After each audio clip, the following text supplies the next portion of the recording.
Assalamualaikum warahmatullahi wabarakatuh. Perkenalkan, nama saya Bintang Febrianti dari KPI 5A. Nah, di sini saya akan menjelaskan beberapa poin tentang feature. Sebelumnya, apa sih feature itu? Feature adalah tulisan jurnalistik di media massa yang disajikan dengan gaya bercerita atau storytelling. Itu lebih mendalam dan menarik, tidak hanya menyampaikan fakta saja, tapi juga menyangkut suasana hati, emosi, dan pengalaman.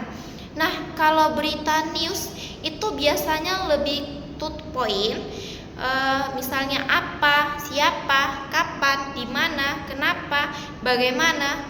Nah, maka feature lebih menekankan pada bagaimana cerita itu bisa hidup dan menyentuh si pembaca. Contohnya, berita banjir melanda Jakarta, 200 rumah terendam. Nah, feature-nya itu, di balik genangan banjir Jakarta, seorang ibu muda tetap tersenyum saat menjemur pakaian anaknya di pagar rumah yang setengahnya terendam oleh air. Nah, fungsi feature itu ada 5. Nah, yang pertama, menghibur, memberikan bacaan yang menarik, ringan, dan menyenangkan si pembaca. Terus yang kedua, mengedukasi, menyampaikan informasi secara lebih detail, mendalam, dan mudah dipahami. Nah, yang ketiga, menggugah emosi. Nah, feature juga sering menyentuh sisi kemanusiaan. Misalnya, kisah inspiratif atau tragedi. Nah, yang keempat, memberikan perspektif baru. Bukan sekedar fakta, tapi juga analisis bagaimana dan sudut pandang si penulis. Nah, yang terakhir, yang kelima, membangun kedekatan dengan si pembaca karena gaya bahasa feature lebih cair, komunikatif, dan kadang juga itu naratif.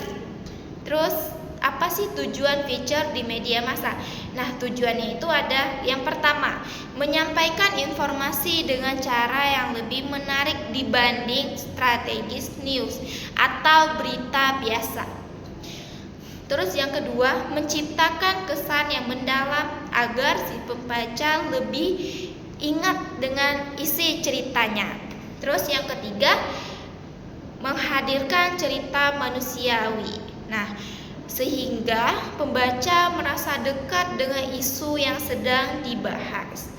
Terus yang keempat ada mengisi kebutuhan variasi bacaan di media supaya tidak terlalu berita yang serius. Yang kelima, mengajak membaca merenung atau terinspirasi, bukan sekedar tahu faktanya saja. Nah, jadi ada nih karakteristik feature di media massa. Yang pertama, tidak terikat waktu. Nah, meski dibaca seminggu atau sebulan lagi, tetap relevan. Nah, terus yang kedua, gaya bahasanya yang menarik. Naratif, kadang deskriptif, seperti sedang berbicara. Terus yang ketiga, lebih panjang daripada berita karena menjelaskan latar belakang, detail, dan suasana. Terus yang keempat, mengutamakan human interest atau fokus pada sisi manusia, emosi, atau bahkan pengalaman. Nah, terus yang kelima, kreatif dan fleksibel. Menulis bebas bermain gaya, bisa dengan humor, deskriptif, indah, atau storytelling. Nah, yang keenam nih, subjektif tapi tetap faktual. Boleh ada sudut pandang penulis, tetapi tetap berbasis data yang realistis. Oke, cukup sekian materi yang saya bahas. Lebih dan kurangnya saya mohon maaf. Wassalamualaikum warahmatullahi wabarakatuh.